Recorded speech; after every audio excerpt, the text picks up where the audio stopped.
I came here as an immigrant 3 decades ago with 2 suitcases and $200 in my pocket. And I built a life for myself. I'm so grateful. This is the greatest country on the planet. We're the country of inventors. Look around you. Almost anything you see and use, telephone, light bulb, microwave, internet, cell phone, anything practical, it was all invented here in the United States. The people who want a better life, the go-getters, those who want to start companies, where do they go? To Sweden? No, nothing against Sweden. They have a very nice Nobel Prize. No, they come to America, to Silicon Valley, the promised land of startups. Of course, these days almost everybody in America seems unhappy. Half the country seems to be ashamed to be American. They claim they would leave for Canada if this guy gets elected. And the other half is sad and bitter that we lost the greatness that America once had. And I say, both sides are wrong. The only reason people feel that way is because we have access to media and social media and we know everything everywhere all at once. We have too much news. In the US, if the president sneezes, then you see the video of it on Twitter in about half a millisecond. In fact, you probably see it live mid-sneeze and then you get 16 hours of commentary and spin. One side will deny it. They will say this was categorically not a sneeze. This was a vigorous exhalation and is demonstrating his excellent health. And the other side will claim that this was yet another symptom of a very serious underlying condition and the president should resign immediately. Funny, I know, but this is access to information and this is what you want. Because I know what the alternative looks like. I grew up in the Soviet Union. Forget the sneezing. When the president died, the only reason you knew about it was because they played Tchaikovsky on TV for like 4 days before they announced the event. This was the level of control the government had over media. We don't half-ass anything in America.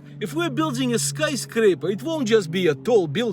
No, sir. This will be the biggest freaking skyscraper the world has ever seen. The space shuttles orbiting the planet will have to go around it for safety. If we're coming up with more genders, because you know, the 2 is not enough, we don't just come up with a couple more. Oh no, we come up with like 97 more genders. You get a gender, and you get a gender, and you get a gender. And tomorrow we'll come up with 20 more. When we want an open border, we don't just poke a little hole somewhere in a remote, obscure location where only a Navy SEAL can crawl through it in the middle of the night. Oh no, we do it the American way. We bust it right open. It's a party, grand opening. Everybody's welcome. Get your free gift at the border. When we say open, it's really open. Every man, woman and child from Honduras, El Salvador and Guatemala can waltz right in broad daylight. We're very energetic country. We're a young country. We're like a child in kindergarten. Picks up every bug at school, brings it home, gets sick, gets everybody else sick, then gets better, recovers and builds a stronger immune system. And that's how America is. We have a very strong immune system because our fundamentals as a country are rock solid. The framers of the Constitution knew human nature and the nature of government. They put the system in place with checks and balances. And that system has served and will continue to serve us well. We will be fine. In fact, we'll be great.